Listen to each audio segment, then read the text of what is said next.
નમસ્કાર મિત્રો, જય જવાન જય કિસાન।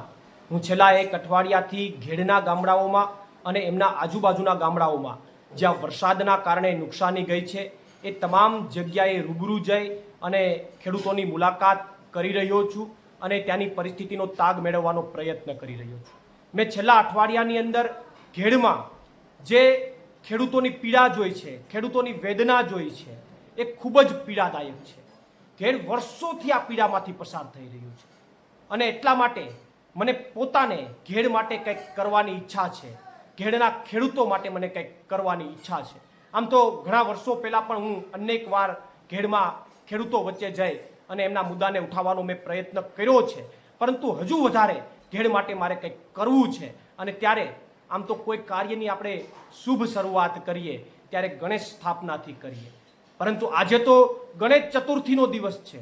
ત્યારે ગણેશ ચતુર્થીના પાવન દિવસે હું ઘેડ માટે એક મહત્વની જાહેરાત કરી અને એક શુભ કાર્યની શરૂઆત કરવા જઈ રહ્યો છું।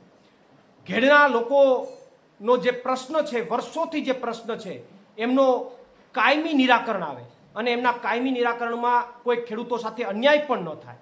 સાથે સાથે આ વખતે જે નુકસાની ગઈ છે ઘેડમાં અને ઘેડના આજુબાજુના ગામમાં, એ તમામ વિસ્તારને સરકાર પૂરગ્રસ્ત જાહેર કરે અને તમામને 100% સહાય, સર્વેના નાટક સિવાય 100% સહાય આપે અને સાથે સાથે જે ઘેડના દરિયા કાંઠા બાજુના જે ગામડાઓ છે ત્યાં ખારા પાણી અને મોરા પાણીની વર્ષોથી સમસ્યાઓ છે, તો એમનું તાત્કાલિક ધોરણે કાયમી નિરાકરણ થાય।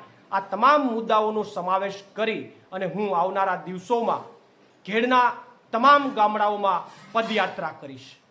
હું આ પદયાત્રા મારફત ઘેડના તમામ ગામડાઓમાં હું ખેડૂતો પાસે જઈશ, ગામડાના લોકો પાસે જઈશ અને ઘેડની વેદના અને ઘેડની જે પીડા છે એને સમજવાનો પ્રયત્ન કરીશ અને એમને ઉજાગર કરવાનો પ્રયત્ન કરીશ।